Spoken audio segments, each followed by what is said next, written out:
ভিডিওটি করতে করতে কখন যে চোখের কোণে পানি জমে গেল বুঝতেই পারিনি। একজন মাতাল ব্যক্তির বেহেশতে যাওয়ার গল্প।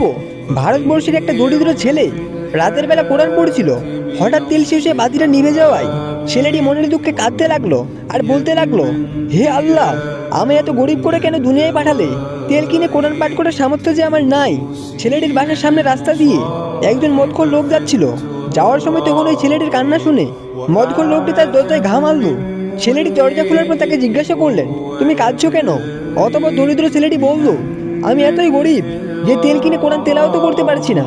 অতঃপর মদখোর লোকটি বললেন, তুমি কেঁদো না, আমি তোমার জন্য কেরোসিন নিয়ে আসছি। কিছুক্ষণ পরে মদখোর লোকটি কেরোসিন কিনে এনে বলছিলেন, আমি জীবনে আর মদ খাবো না। এতদিন যে টাকার মদ খেতাম এখন সেই টাকা দিয়ে তোমাকে কোরআন পড়ানোর জন্য কেরোসিন কিনে দিব। ওই রাতেই মদখোর লোকটি মারা গেলেন। কিন্তু সে মদ খেতে বলে এলাকার লোকজন কেউ তাকে দাফন কাফন করতে চাইলো না। এমনকি তার লাশ ওই এলাকার কবরস্থানে দাফন করতেও দিবে না বলে জানালেন। অতঃপর মদখোর লোকটির লাশ জঙ্গলে ফেলে রাখা আসা হলো। কিন্তু আল্লাহর কি কুদরতি মহিমা! 3 দিন 3 রাত অতিবাহিত হওয়ার পরও লাশটি সম্পূর্ণ অক্ষত অবস্থায় ছিল। বনের কোনো হিংস্র জন্তু জানোয়ার ছিঁড়ে খাবে তো দূরের কথা, একটা পোকামাকড় তার মৃতদেহ স্পর্শ করেনি। এমনইভাবে 4 দিন কেটে যাওয়ার পর ওই এলাকার 3 জন আল্লাহওয়ালা লোক স্বপ্নে দেখলেন যুবকটি লাশ দাফন করতে হবে।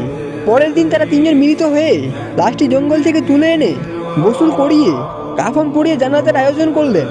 কিন্তু এলাকাবাসী বললেন, একটা মদ করে জানাজা আমরা পড়বো না। তাই অল্প কিছু লোক নিয়ে জানাজা আদায় করার পর মৌলভী সাহেব জানতে চাইলেন, এমন কেউ কি নাই যে এই মৃত ব্যক্তির একটি ভালো কাজের কথা বলতে পারবে? তখন একজন লোক হাত তুললেন, যার কাছ থেকে মদখোর লোকটি ওই গরিব ছেলেটির জন্য কেরোসিন কিনেছিলেন। দোকানদার লোকটি বললেন, আমি তাকে বলতে শুনেছি জীবনে অনেক পাপ করেছি, দেখি যদি এই পুণ্যের কাজের বিনিময়ে আল্লাহ আমাকে মাফ করেন কিনা।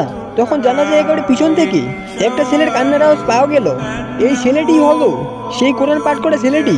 অতঃপর সে উপস্থিত সবাইকে উদ্দেশ্য করে বলল, আজ রাতে আমি একটি স্বপ্ন দেখেছি, যিনি আমাকে কোরআন পাঠ করার জন্য 1 টিন কেরোসিন কিনে দিয়েছিলেন। তিনি বিশ্বনবীর সাথে জান্নাতে প্রবেশ করছেন। তো গাইস, ভিডিওটি ভালো লাগলে বেশি বেশি করে শেয়ার করে অন্যকে দেখার সুযোগ করে দিবেন। হয়তো আপনার শেয়ারের মাধ্যমে অন্য একজনের জীবনে পরিবর্তন আসতে পারে। আসসালামু আলাইকুম।